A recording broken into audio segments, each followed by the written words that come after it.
Hi, my name is Ada Wells. Welcome to the ProBalance PT podcast.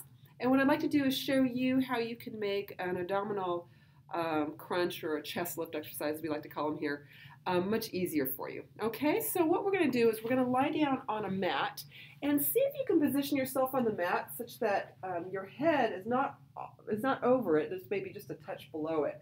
Because we're going to use this mat as a prop for creating a better, more optimal position for the neck.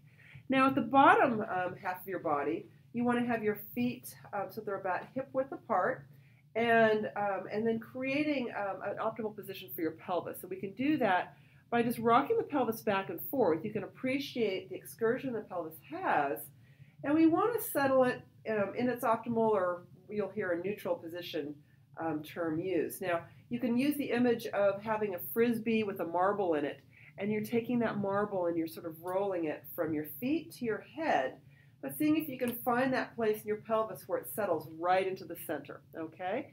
So once you've got your marble centered in your frisbee, or you've got your optimal pelvic position, we're going to bring that attention back up a little bit higher. So if we were to think about where our head and neck should be, what we want to imagine is, once again, creating this sense of energy that's going to be coming up and around. So it's as though someone's going to take this mat, pull it out over my head, and it's going to come up and around my feet.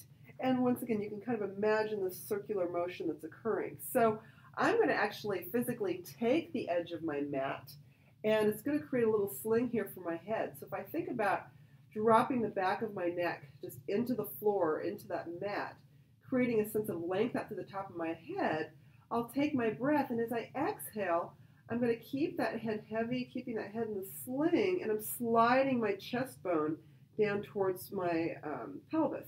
And then I'm going to come right back down. Now as I do this, my actual eye gaze goes from the ceiling to across the floor to between the knees, and then reversing it as it comes up. So I want to have my eye contact sort of following this little arc, okay? And that's going to keep my head and my neck in the right position. So then once you want to graduate from the mat, you can use your hands kind of positioned at the base of your skull, and once again creating that sense of length. And you can almost create a little pull yourself, a little tractioning up towards the opposite side of the room. And taking your breath, and as you exhale, creating that length. And as I come up, I start to, once again, I think about that sliding of the sternum down towards the opposite wall and then back down. So there's your basic chest lift motion. Now we can progress this by coming up, grabbing the backs of the thighs, peeling it just a touch more, maintaining this as we bring the arms up overhead, and then peeling right back down. Now this is not an exercise you're going to be doing 500 of, or 100 in a minute. This is going to be more focused on quality.